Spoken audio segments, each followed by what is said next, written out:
반드시 너무든지 하지 그듯 망듯 유고 기대게 하그 동서나샤야뉴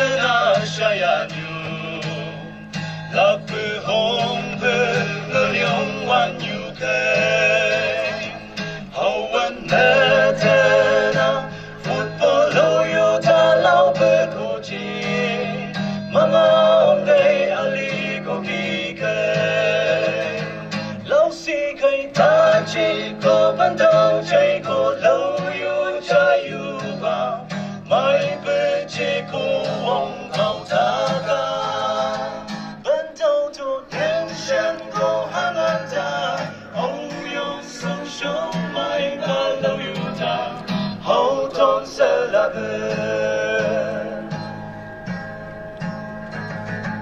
고다가 로유 자유가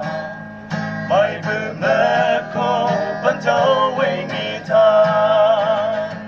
반도웨이서 놓고 저다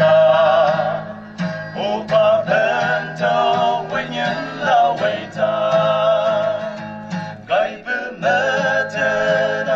고다부 숑라 가이브 종사 대저 마이 발로연라나시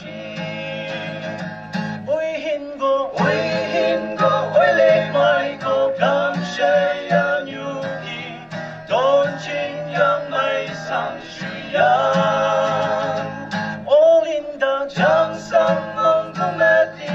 자뇽예 사파우브드그 merkai hakushi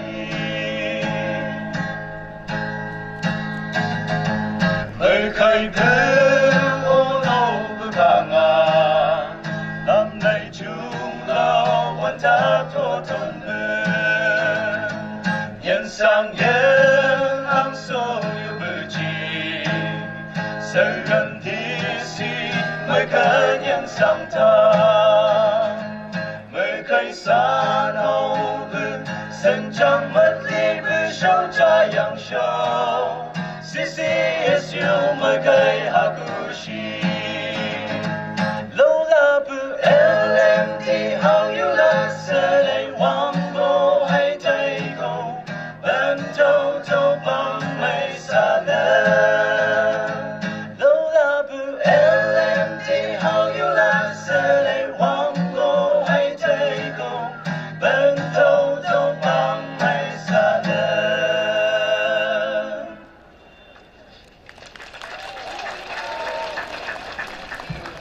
A beautiful presentation by the Himjam Shanen Band. Now we have